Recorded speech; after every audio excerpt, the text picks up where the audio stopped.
mau menerima saya sebagai warga teman karbu? Mau. Ada putrinya Bu yang belum nikah Bu? Terima kasih Bu. Baik, saya memang diviralkan oleh sosial media sebagai ustadz akhir zaman. Walaupun saya tidak berniat untuk menjadi ustadz akhir zaman. Berat ternyata untuk menjadi ustadz akhir zaman. Sekalipun jujur, banyak orang yang tidak suka. Salah bicara ditangkap karena menyinggung penguasa. Gitu ya. Maka jangan panggil saya ustadz akhir zaman. Saya sekarang sudah istiqomah menjadi ustadz akhir bulan misalnya. Aman jadi ustadz akhir bulan. Baik, pada kesempatan malam hari ini alhamdulillah kita berada di hari yang ke-11. Kita memasuki hari ke-11 bulan Rajab 1442 Hijriah. Betul? Nah, hari ini berarti kita memasuki bulan yang mulia. Ada 4 bulan mulia, di antaranya adalah bulan Rajab. Dan kita disunahkan untuk berdoa kepada Allah meminta berkah. Allahumma barik fi Sya'ban wa Rajab wa balighna Ramadan. Ya Allah, berkahilah kami di bulan Sya'ban dan bulan Rajab dan sampaikan kami di bulan Ramadan. Ya. Dibabila rahmatullah subhanahu wa ta'ala yang berkata Allah azza wa jalla, ya, secara eksak. Ya. Peristiwa Isra Mi'raj ini merupakan satu peristiwa yang menjadi mukjizat dari Allah kepada Rasulullah SAW, di mana Rasulullah diperjalankan ya, dari Makkah Al-Mukarramah, sebagaimana definisi Isra dan Mi'raj itu sendiri. Isra artinya perjalanan di malam hari. Nabi Ya'qub alaihissalam itu digelar Israel karena beliau mendapatkan tugas pertama kali dari Allah berjalan di malam hari dari Kanaan ke Padan Aram, perbatasan antara Suriah dengan Irak. Ya. Perjalanan dilakukan di malam hari Isra, dan karena Allah maka beliau dipanggil Israel, yang melakukan perjalanan di malam hari karena Allah. Maka keturunan beliau disebut Israel, Bani Israel. Nah, Rasulullah SAW pun sama, melakukan perjalanan di malam hari dari Masjidil Haram ke Masjidil Aqsa. Ya, Masjidil Haram dinamakan Al-Haram karena memang tempatnya suci. Ya, di dalam kitab Ar-Ra'isil Majalis karya Syekh As-Sa'labi rahimahullah, dinukilkan hadis qudsi di mana Allah berfirman kepada Nabi Adam alaihissalam. Setelah Nabi Adam berada di muka bumi, Nabi Adam tinggal di Nepal, Hindustan. Fi makanin a'la fawqal ard, di tempat tertinggi di muka bumi, Nepal, Himalaya. Siti Hawa diturunkan Allah dari surga ke Jeddah di dunia, di Jeddah. Jeddah itu artinya nenek, karena nenek kita pertama adalah Siti Hawa, ada di sana. Adapun iblis diturunkan di Dastamaisan di Irak. Terpisah 100 tahun, maka kemudian turun perintah pertama dari Allah kepada Nabi Adam alaihissalam. Ya Adam, ini ladaya baitun bi Bakkatal mubarakah alladhi yusawi arsy hadza. Hai Adam, aku punya satu rumah di Bakkah yang aku berkahi. Inilah dia. Wasalifi kama tusalli arsy hadza. Salatlah kamu menghadap ke Ka'bahku sebagaimana kamu salat menghadapku ketika di arasku. Wa tufu kama tatufu arsy hadza. Dan salat tawaflah kamu memutarinya sebagaimana kamu tawaf mengelilingi aku di arasku. Di sana aku akan mengabulkan semua doa-doamu wahai Adam. Nah, dari hadis ini, dari ayat hadis qudsi ini, kita tahu bahwa ternyata kenapa Ka'bah ditempatkan di Mekah, karena Mekah lurus dengan arsy Allah. Sucinya arsy Allah hadir di kota Mekah. Maka Mekah, Masjidil Haram dinamakan Al-Haram karena sucinya arsy Allah hadir di tanah Mekah. Maka dilarang kita berkata-kata kotor, berbuat dosa. Hati saja kita, dalam hati kita berbuat dosa, ada sedikit kerentek atau besitan hati untuk berbuat dosa, Allah jawab saat itu juga, Allah balas saat itu juga, Allah hukum saat itu juga. Karena itu adalah poros alam semesta yang menghubungkan bumi dengan arsy Allah. Ya, sekali lagi, menghubungkan bumi dengan arsy Allah. Apa ikatannya? Ikatannya adalah tauhid. Kita bedah malam hari ini, insyaallah. Ikatan tauhidlah yang membuat bumi bisa aman dari berbagai macam bencana. Ketika tauhid manusia hancur, maka banyak musibah karena berkurang ikatan tauhid, rusak ikatan yang mengikat bumi dengan arsy Allah. Ya. Itu kenapa dinamakan Masjidil Haram. Nah, dari Masjidil Haram Rasulullah pergi ke Masjidil Aqsa. Nah, Masjidil Haram Mekah Madinah. Dari Masjidil Haram Rasulullah pergi ke Masjidil Aqsa. Ini Masjidil Aqsa. Dinamakan Aqsa, Aqsa artinya yang terjauh, diukur dari Masjidil Haram. Ya, Aqsa itu artinya yang paling jauh, terjauh. Ya, Dan memang ini adalah masjid yang kedua yang dibangun di muka bumi. Abu Dzar Al-Ghifari radhiyallahu an bertanya kepada Rasulullah SAW, "Ya Rasulullah, ayu masjidin bunya fil alam awadan?" Wahai Rasulullah, masjid apakah yang dibangun pertama kali di muka bumi? Al-Masjidil Haram. Nah, dibangun oleh oleh Nabi Adam, dibimbing oleh malaikat Jibril, dibantu oleh para malaikat. Maka berdirilah Masjidil Haram. Sumayun ya Rasulullah. Kemudian masjid apa yang dibangun setelah itu? Al-Masjidil Aqsa. Masjidil Aqsa yang dibangun setelah Masjidil Haram. Aqsa itu artinya paling jauh.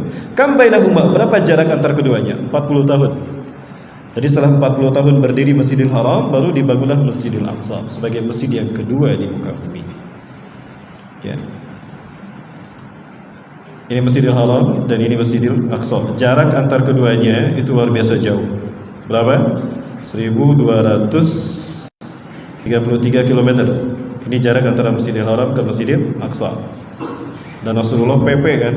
PP berarti berapa kilo? 2466 km. Peristiwa Isra Mi'raj ini terjadi sebagai hadiah dari Allah kepada Rasulullah SAW. Pada saat itu Rasulullah SAW mengalami tekanan demi tekanan secara fisik dan psikologis, sehingga tahun itu dikenal dengan Amul Hazan, tahun kesedihan.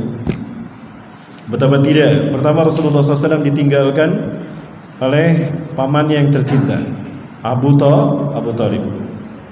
Seseorang yang begitu mencintai Rasulullah SAW mengkafir Rasulullah dalam dakwahnya. Betapapun banyak tekanan-tekanan dari kafir Quraisy, dari tokoh-tokoh besar kafir Quraisy saat itu, ada Abu Lahab, ada Abu Jahal. Keturunannya belum lahir, Abu Jamban belum ada saat itu ya. Nah, ditekan Rasulullah dalam dakwahnya. Maka kemudian pada saat itu Rasulullah SAW kehilangan beliau, apalagi beliau diceritakan dalam satu nas yang mu'tabar. Yang mu'tabar kalau beliau meninggal tanpa mengucapkan 2 kalimat syahadat. Ya. Sampai-sampai Rasulullah mengatakan di samping Abu Talib ketika beliau akan wafat, "Ya ammi qul la ilaha illallah. Ya, salamatun alaika fid dunya wal akhirah." Ya. Wahai pamanku, ucapkan la ilaha illallah, selamat engkau nanti di akhirat. Pamannya melihat kepada Abu Lahab, "Silakan, kamu mengikuti agama Muhammad. Aku tidak akan mengurusmu, akan aku bakar badanmu, jasadmu nanti." Maka Abu Talib tidak mengucapkan la ilaha illallah. Rasulullah kembali mengatakan, ya ammi, la ilaha illallah, al-jannatu tantazik, surga menunggumu wahai pamanku, ucapkan la ilaha illallah. Lihat lagi ada Abu Jahal. Abu Jahal mengatakan apa? Silakan, kau ikuti agama dia dan kau tinggalkan agama nenek moyangmu. Maka aku tidak pernah memuliakanmu sebagaimana adat dari Mekah. Kembali Abu Talib berat mengucapkan kalimat la ilaha illallah, hingga akhirnya beliau wafat dalam keadaan tidak mengucapkan kalimat la ilaha illallah. Itu yang membuat Rasulullah berat. Belum lama kesedihan Rasulullah SAW ditinggal pergi oleh pamannya, beliau pun ditinggal pergi oleh istri yang tercinta, seseorang yang pertama kali menerima keislaman beliau, menerima dakwah beliau, dan berkorban dengan harta dan nyawa beliau bahkan. Saat itu pergi meninggalkan beliau. Ya. Luar biasa tekanan psikologis pada Rasulullah saat itu. Rasulullah juga manusia seperti kita, ada sisi kemanusiaan. Apalagi pada saat itu Rasulullah SAW kemudian dakwahnya ditolak mentah-mentah, bahkan para sahabat yang beriman dan mengikuti beliau pun disiksa satu persatu.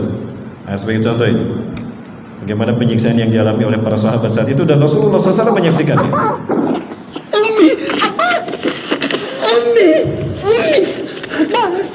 هيا تذهبين إلى الجنة مع زوجك. Kenapa mereka disiksa? Karena mereka beriman kepada Allah.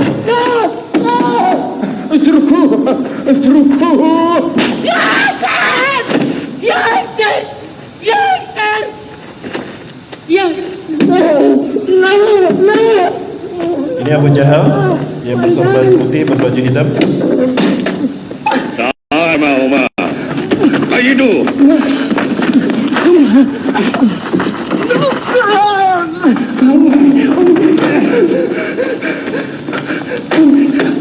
Ini Ammar bin Yasir. Ya, satu keluarga disiksa bro sekalian karena beriman kepada Allah. La ilaha illallah Muhammadur Rasulullah. La ilaha illallah Muhammadur Rasulullah. Yang dipegang tadi adalah miniatur berhala Hubal, berhala yang paling besar. Pada saat Rasulullah SAW diutus ada 360 berhala, mewakili 360 kabilah. Satu kabilah satu berhala. Ya, suatu saat jika Allah menakdirkan kita bertemu, kita bahas. Ya, sejarah berhala muncul di muka bumi. Ada dua jalan. Jalan di zaman Nabi Nuh AS dan di zaman Nabi Ismail AS. Dua jalan masuknya berhala ke tanah Arab. Ya. Baik, dan ini Yasir ayahnya Ammar. Beliau dipaksa mengucapkan mengingkari Allah dan mengucapkan hubal. Namun beliau tetap mengucapkan syahadat. Belum selesai dua kalimat syahadat diucap hingga wafat, hingga meninggal dunia. ولا تريد أن تذكر آلهتنا بخير واذكر هبل واذكر هبل أشهد أن لا إله إلا الله وأشهد أن محمدا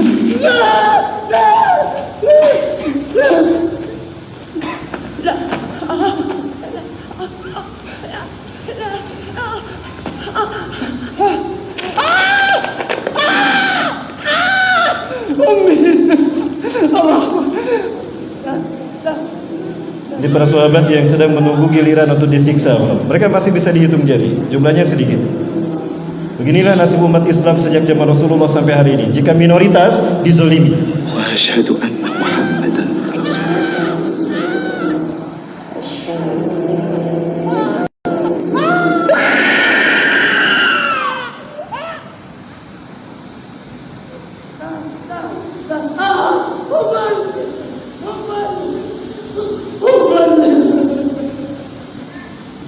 Mereka terkejut. Ammar bin Yasir pada akhirnya mengucapkan hubal. Apakah dia telah murtad? Mereka mengatakan irtada Ammar, irtada Ammar. Ammar telah murtad, Ammar telah murtad. Tidak kuat ya. Para sahabat menganggapnya murtad. Setelah selesai penyiksaan ini, para sahabat menyelamatkannya dan Rasulullah menghadapnya. Hal anta qulta hakada wa hakada? Apakah engkau mengatakan tadi hubal? Ya Rasulullah, lakin hadza fi lisani faqat. Itu hanya dalam lisanku saja ya Rasulullah. Aku melakukan itu agar mereka berhenti menyiksa ibuku setelah mereka membunuh ayahku. Ya. Aku tidak kuat ibuku disiksa, agar mereka berhenti membunuh ibuku, menyiksa ibuku, maka aku mengucapkannya. Tapi ini pura-pura ya Rasulullah. Taqiyah. Fi lisani faqat. Kemudian Rasulullah bertanya, "Wa kaifa biqalbika?" Lalu bagaimana dengan hatimu? Bal qalbi mutmainnun bil iman. Hatiku tentram dengan iman ya Rasulullah. Idzan anta mu'min, fashhad annahu mu'min. Annahu mu'min. Saksikan dia masih beriman. Bahkan Rasulullah mengatakan, apabila mereka kembali untuk menyiksamu, fa'adu. Ya, lakukan hal itu jika mereka datang untuk menyiksamu. Nah, cuma permasalahannya, apakah ini khusus pada saat itu saja dan apakah ini khusus untuk Ammar bin Yasir? Ya, yang Rasulullah tahu iman Islam. Lalu bagaimana sekarang? Ya, ketika kita hidup saat ini, nampaknya belum saatnya kita taqiyah. Kita mayoritas, betul? Dan kita masih aman. Jangan kayak Syiah. Ya, mereka tidak disiksa, tidak dizalimi, mereka taqiyah, pura-pura bersama kita. Padahal mereka bukan muslim. Betul Bapak Ibu? Apakah Syiah Islam? Bukan, Syiah bukan Islam. Saya sudah berdebat dengan mereka. Bahkan mereka mengajak saya membahalah. Di hadapan saya mereka mengingkari Quran yang saya bawa, membawa hadis yang saya bawa. Mereka menolak Quran hadis kita. Bagaimana dikatakan Islam, Tuhan mereka beda dengan Tuhan kita. Ya, ayatul syaitan al-Gharawi mengatakan, bukan ayatullah ya, ayatul syaitan. Ada Syiah di sini Pak? Ya. Pimpinan petinggi Syiah mengatakan, inna ilahana ilahul ladzi anzala kitabahu ila Ali bin Abi Thalib. Tuhan kita adalah sesungguhnya Tuhan yang menurunkan wahyunya kepada Ali bin Abi Thalib. Wa ilahul ladzi anzala kitabahu ila Muhammad bin Abdullah laisa ilah. Dan Tuhan yang menurunkan wahyunya kepada Muhammad bin Abdullah bukan Tuhan kita. Tuh, mereka sudah mengatakan Tuhan kita beda. Saya kumpulkan di laptop saya, salat mereka beda, azan mereka beda, Quran mereka beda, ibadah haji mereka pun beda, syahadat mereka juga beda. Lalu Islamnya di mana? Kalau mereka tidak membawa-bawa atribut Islam, saya terima. Ya, kita biarkan. Tapi karena mereka membawa-bawa nama Islam, kita tidak terima. Apalagi mereka mencaci maki para sahabat besar. Baik, itu hanya sedikit iklan. Dan salah satu tokohnya sudah meninggal dunia. Ini tidak jauh dari rumah saya, Jalaluddin Rahmat. Beliau meninggal dunia beberapa hari yang lalu ya. Baik Bapak Ibu, kita kembali ke sini.